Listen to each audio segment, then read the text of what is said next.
तो आज का टॉपिक है बायोएबिलिटी। तो बायोएबिलिटी होती क्या है? तो पहले इसे हम समझेंगे, फिर डिफाइन करेंगे। तो कंसिडर कीजिए कि आप कोई ड्रग ले रहे हैं ओरल रूट से, जिसका कॉन्सेंट्रेशन 50 mg है। तो ये ड्रग ओरल रूट से लेने के बाद जीआईटी से पास होके सिस्टमिक सर्कुलेशन में एब्जॉर्ब हो जाता है। तो कितना ड्रग एब्जॉर्ब होके सिस्टमिक सर्कुलेशन में पहुंचता है? क्या वो 50 mg पहुंचता है या उससे कम पहुंचता है? तो जितना ड्रग एब्जॉर्ब होकर सिस्टमिक सर्कुलेशन में पहुंचेगा, उस कॉन्सेंट्रेशन के ड्रग को बायोएबिलिटी कहते हैं। तो बायोएबिलिटी को ऐसे डिफाइन किया गया है: fraction of drug that reaches systemic circulation and available for a biological effect called as bioavailability. तो अब हम देखेंगे, जितना हम ड्रग लेते हैं उतना सिस्टमिक सर्कुलेशन में क्यों नहीं पहुंचता, ड्रग की बायोएबिलिटी 100% क्यों नहीं होती। तो जब भी ड्रग हम ओरल रूट से लेते हैं तो कभी भी बायोएबिलिटी 100% नहीं मिलती, क्योंकि ड्रग इसोफेगस से होकर स्टमक में पहुंचता है। स्टमक में एसिडिक पीएच होता है, जिसके कारण ड्रग डिग्रेड हो जाता है। ये था पहला रीज़न। और दूसरा रीज़न ये है, ड्रग स्टमक से एब्जॉर्ब होकर लीवर में पहुंचता है थ्रू हिपैटिक पोर्टल वेन, जहाँ पे उसका फर्स्ट पास मेटाबॉलिज्म होता है। फर्स्ट पास मेटाबॉलिज्म मतलब जब भी हम कोई ड्रग देते हैं तो सबसे पहले वो एब्जॉर्ब होकर लीवर में पहुंचता है। लीवर में पहुंचने के बाद ड्रग का कॉम्प्लेक्स मॉलिक्यूल से स्मॉलर मॉलिक्यूल में कन्वर्शन होता है, जिसे हम मेटाबॉलिज्म कहते हैं। तो एब्जॉर्ब होने के बाद ड्रग लीवर में सबसे पहले पहुंच के मेटाबॉलिज्म करता है, तो इसकी वजह से इसको क्या कहा जाता है, फर्स्ट पास मेटाबॉलिज्म। तो इन्हीं दो रीजंस के कारण ड्रग की बायोएबिलिटी ओरल रूट से 100% कभी नहीं होती, लेकिन ड्रग की बायोएबिलिटी इंट्रावेनस रूट से 100% होती है। इंट्रावेनस रूट मतलब ड्रग को डायरेक्टली इंजेक्ट करना ब्लड सर्कुलेशन में थ्रू वेंस। ब्लड स्ट्रीम में ड्रग को डायरेक्टली इंजेक्ट करने के वजह से इसका फर्स्ट पास मेटाबॉलिज्म नहीं होता है और ये स्टमक के एसिडिक पीएच के कांटेक्ट में भी नहीं आता। इन्हीं रीजंस के वजह से ड्रग की बायोएबिलिटी आईवी रूट में 100% होती है। बायोएबिलिटी को जानना बहुत ही ज़रूरी है, क्योंकि ये हमें डोज प्रेडिक्ट करवाती है। डोज मतलब ऐसी क्वांटिटी ऑफ ड्रग जिसके वजह से मैक्सिमम थेरेपेटिक इफेक्ट शो होती है। तो अब हम बायोएबिलिटी को कैसे फाइंड करते हैं, ये देखते हैं। बायोएबिलिटी को फाइंड करने के लिए कुछ टर्म्स को समझना बहुत ज़रूरी है। इसके लिए हम ग्राफ प्लॉट करते हैं, time versus plasma drug concentration. Plasma drug concentration मतलब ऐसा कॉन्सेंट्रेशन ऑफ ड्रग जो ब्लड में प्रेजेंट हो।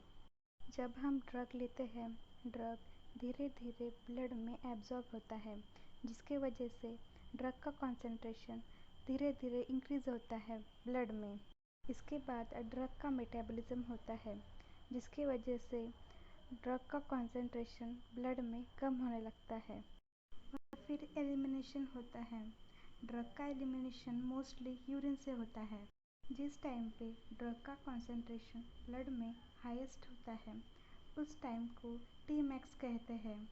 ड्रग ब्लड में एब्जॉर्ब होने के बाद तुरंत अपनी एक्शन शो नहीं करता। जब ड्रग एक इफ़ेक्टिव कॉन्सेंट्रेशन अचीव करता है, तब अपने एक्शन शो करना चालू करता है। इस कॉन्सेंट्रेशन को मिनिमम इफ़ेक्टिव कॉन्सेंट्रेशन कहा जाता है। मतलब ये ऐसा कॉन्सेंट्रेशन है ड्रग का ब्लड में जहाँ से ड्रग अपनी एक्शन शो करना शुरू करता है। इसके बाद हर ड्रग का ऐसा एक कॉन्सेंट्रेशन आता है जिसके ऊपर थोड़ा भी ड्रग का कॉन्सेंट्रेशन बढ़ाया तो ड्रग अपने साइड इफ़ेक्ट शो करना चालू करता है। ऐसे कॉन्सेंट्रेशन को मैक्सिमम सेफ कॉन्सेंट्रेशन कहते हैं। जब हम कर्व के मिनिमम इफेक्टिव कॉन्सेंट्रेशन के पॉइंट्स एक्स एक्सिस को ज्वाइन करते हैं, तब हमें ड्यूरेशन ऑफ एक्शन मिलती है। ड्यूरेशन ऑफ एक्शन से हम ड्रग कितने टाइम तक अपना एक्शन शो करता है, यह हम फाइंड कर सकते हैं। मिनिमम इफेक्टिव कॉन्सेंट्रेशन से लेकर मैक्सिमम सेफ कॉन्सेंट्रेशन तक को हम थेरेपेटिक विंडो कहते हैं।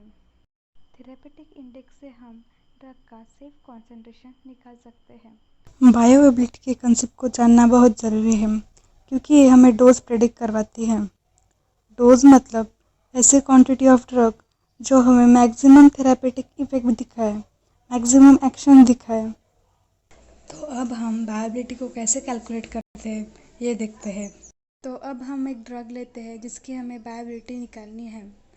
हम इस ड्रग को equal concentration that is 50 mg 50 mg 50 mg intravenously, oral और सबक्यूटेनियस से एडमिनिस्टर करेंगे। और तीनों रूट के लिए time versus plasma drug concentration का ग्राफ प्लॉट करेंगे। तो जब हम ओरल रूट से देते हैं ड्रग, तो ये ड्रग मिनिमम इफेक्टिव कॉन्सेंट्रेशन को अचीव करने से पहले ही मेटाबोलाइज और एलिमिनेट होने लग जाता है। तो ये drug zero therapeutic action show करता है, मतलब ये ड्रग हमारे कोई काम का नहीं। अब हम सबक्यूटेनियस रूट से देखते हैं। सबक्यूटेनियस रूट में ये ड्रग मिनिमम इफेक्टिव कॉन्सेंट्रेशन को पास करता है और मैक्सिमम सेफ कॉन्सेंट्रेशन से पहले ही मेटाबोलाइज और एलिमिनेट होता है। इसका मतलब ये ड्रग हमें बेस्ट थेरापेटिक इफेक्ट शो करता है और इसकी टॉक्सिसिटी ज़ीरो है। अब आईवी रूट से देखते हैं।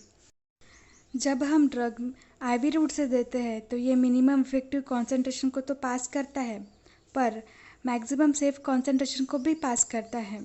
इसका मतलब ये ड्रग हमें 100% थेरापेटिक एक्शन शो करेगा, लेकिन इसके साइड इफ़ेक्ट भी होंगे। तो हमने जो एक्स ड्रग लिया है उसका best route of administration subcutaneous route है। तो हमें जो कर्व मिला है उसके अंदर के एरिया को एरिया अंडर कर्व कहते हैं।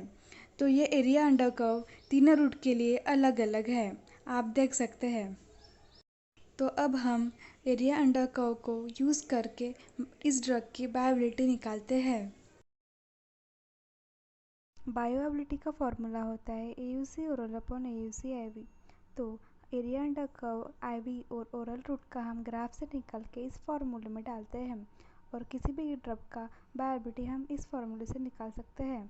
और हमें बायोबिलिटी अगर परसेंट में निकालनी हो तो हम इसे इंटू 100 करते हैं। तो ये रहा आज का video. Please do like, share and subscribe.